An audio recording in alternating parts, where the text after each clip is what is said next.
They are sensing the mood of the people. And today, on the issue of corruption, Anna Hazare and Baba Ramdev, they are in a way the icons in which people visualize and they aspire for a change in the situation.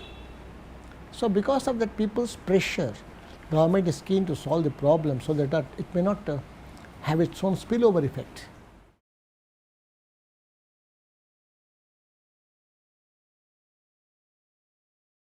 And that why should they talk to BJP?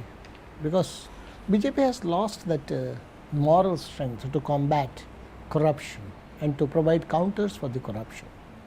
Instead, Baba Ramdev, Anna Hazare, they have got more moral authority to talk about this, and people have got faith in them. So naturally, they are the genuine, though non-political, a political opposition to the ruling class. They haven't. They have. That is why they could have. They initiated the talks also, which Annaji also responded in a very democratic manner. And now there definitely there was bound to be this stalemate, because these two contentious issues with regard to Lokpal bill, one is inclusion of judiciary and another is inclusion of Prime Minister. They were the contentious issues since the beginning. In my view, these things should have been sorted out earliest. But now this lingering on, as it always happens, the stale, status quoist, corrupt state and state machinery. They always try to linger, to tire out the people through negotiations. That's a strategy usually adopted.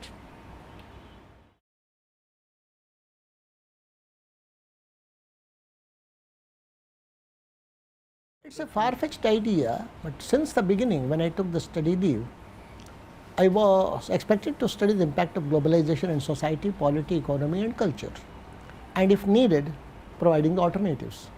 So with that in mind, when my study leave was over, my recommendations were such that I first involved myself in academic and constructive activities, then educational activities leading to some systemic change. So picking up those very issues which may have a long range impact also with respect to systemic change.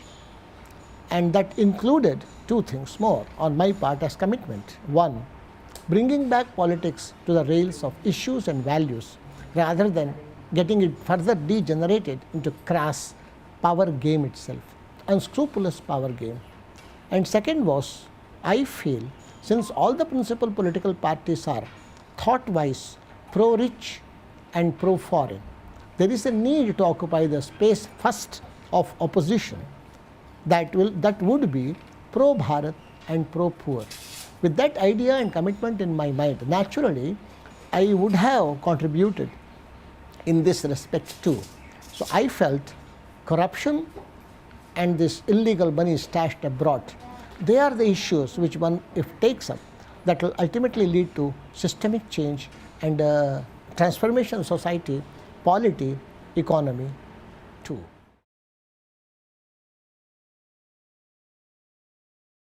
I don't know about Baba Ramdev ji. Baba Ramdev ji has firmly and clearly stated that he doesn't look beyond this movement and agitation. He has also made it amply clear that he is no way starting any political party. So about him I have nothing to say.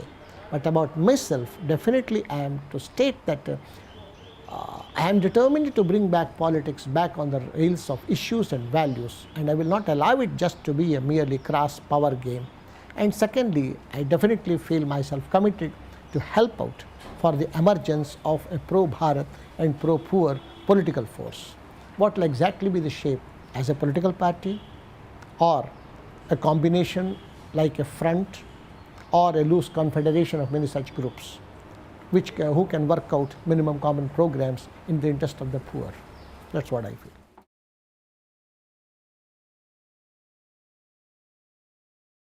Emotionally, those who are nationalists, those who are concerned with the interest of the poor, definitely they will be on this side. That's how I feel. But how much will they be active or passive, I don't know. It is for them to decide for themselves, but I am clear about it.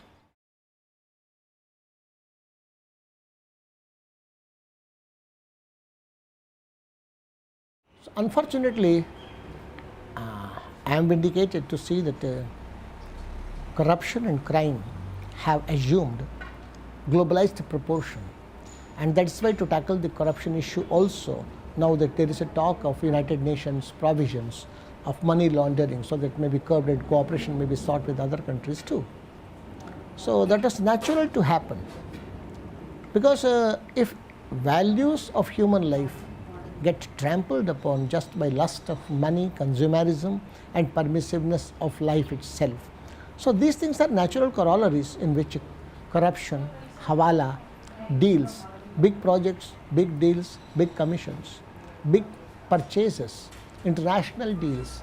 So the internationalization of this capital flow that further helps this illegally tainted money to be stashed abroad in tax havens. So tax havens is the natural effect of the pro-globalization policies, not considering the needs of the people, but just profit being the motive. I don't say that, but one should understand that if a state as an instrument was imperfect, so also would market be. And I think in the coming era, since 200 years now, economics has tried to govern society, polity and culture. Now the time is in that culture takes over and culture tries to govern economy, polity and also society. That would be the idea which would be in the future.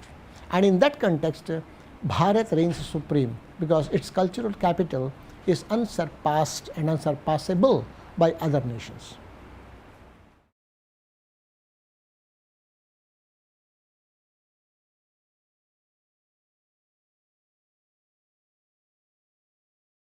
So they have given goodbye, they forbade goodbye to ideology and idealism and just ended up as party of candidates for power.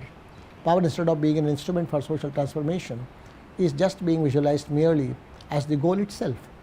So if that be so, all kinds of unscrupulous, unethical combinations would be tried, and that's what happened.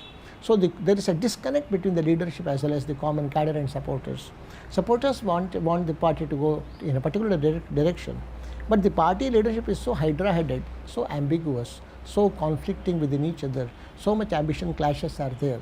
So nothing much can be hoped. Therefore, as far as a responsible opposition is concerned, I psychologically have rejected BJP from my mind.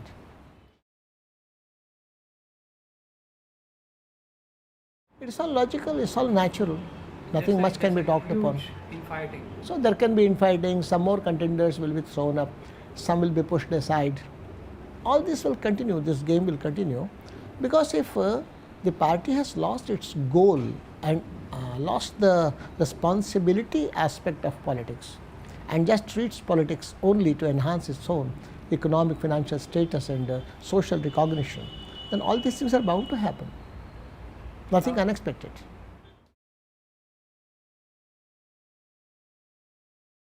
I have still not rejected him, but one thing is certain: what can work in Gujarat may not be the all India phenomenon to be copied elsewhere, because socio-historical perspective of that section of Bharat is also to be taken into account. The highly urbanized state of Gujarat, having the most widest exposure towards other countries in the globe, also provides a certain direction of aspirations too, and responses of the people are guided by those aspirations. So what can work well in Gujarat need not work well in Uttar Pradesh or Bihar. One has to take that also into account. So whosoever has emerged, because the special concept, for example, Prithviraj Chauhan was saying that Gujarat sees 11% growth rate, whereas Maharashtra 4.3. But one should understand the same cannot be performed in Maharashtra, even if Gujarat the chief minister comes to Maharashtra, and vice versa too. If Prithviraj Chauhan goes to Gujarat, Gujarat has got its own social responses, and Maharashtra has got different types of social responses. The kind of austerity, the kind of hard work in the regions of Maharashtra agriculture they experienced, and the way they went into cash crop agriculture, that is now having its own downhill effect. Whereas in Gujarat, it was a different case. In the country, as you know, there are 127 eco-agro-climatic zones. So the success and failure of agriculture will depend upon whether you are in tune with those eco-agro-climatic conditions and aspects.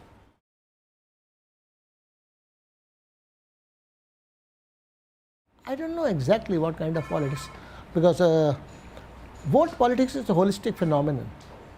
Congress people, they are so much worried and they are also sad that they are not able to encash and play the role of effective opposition in Gujarat. Though, according to them, there are so many burning issues which they could have taken up as an opposition political party. They failed to act as an effective opposition because they perhaps lacked proper leadership at the state level. And there are differences also between Hindi speaking states and non-Hindi speaking states also. The state leader has to be able to communicate well in that language also of that region. So all these aspects also play in politics.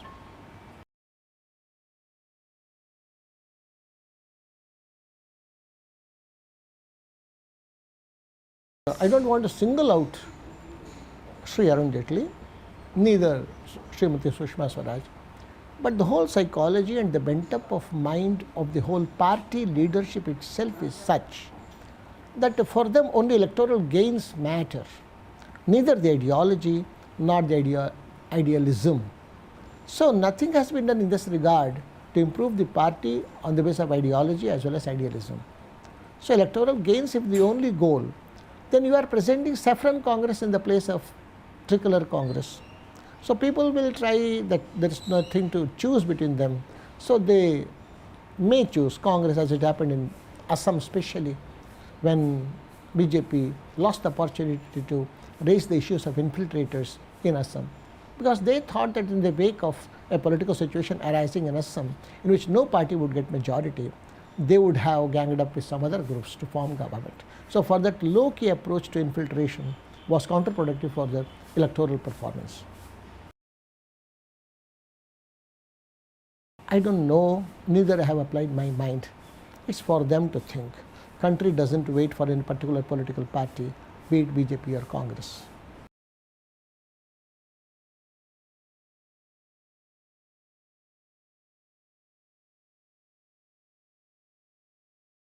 I know that if millions of Swayamsevaks are there spread all over the country, so these marginal one or two or few cases or incidents cannot tarnish the image of RSS, which is basically service oriented, which is basically socio-cultural.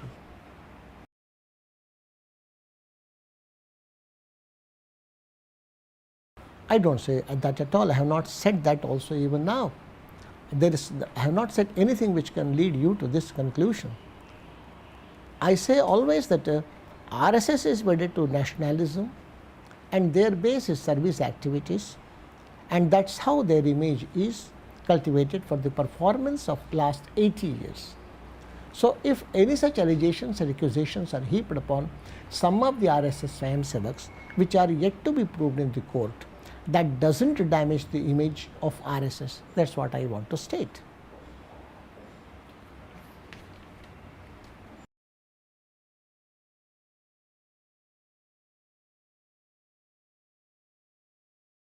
This right wing, you left wing, they're all euphemism, that's what I feel.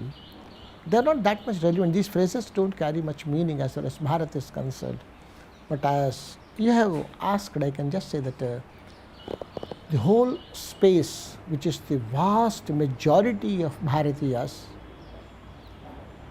that warrants a political force which has to be essentially pro-Bharat, neither pro-Russia, pro-America, nor pro-China, but pro-Bharat in its approach of thought process, and pro-poor, those who can take care of the miseries and the griefs of nearly 90 crores of Bharatiya people.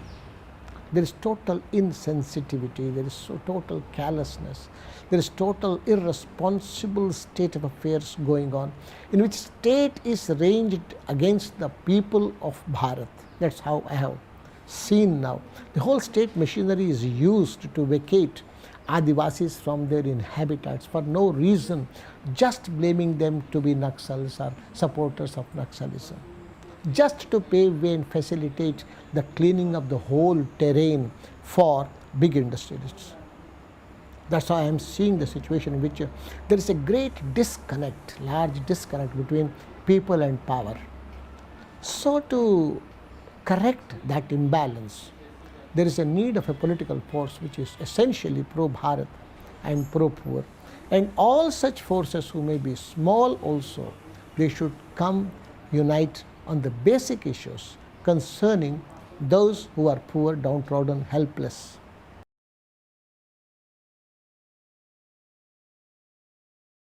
There are some individuals in the parliament who have to be, and in all the parties they are present.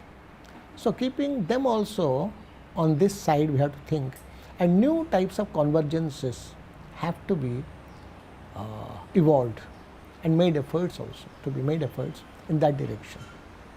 So that's a kind of political work which needs attention. I am very much alive to that. And as far as the communist parties are concerned, now historically they have been presented an opportunity as well as a challenge, whether they would convert themselves in real sense, and self-corrective measures can they adopt with all guts, can they radically change themselves to become Bharat Parast as well as Garib Parast. It's to be seen. Nobody has to give certificates for this. Only their sensitivity and activity about these issues may make them credible force. It's up to them to choose and decide.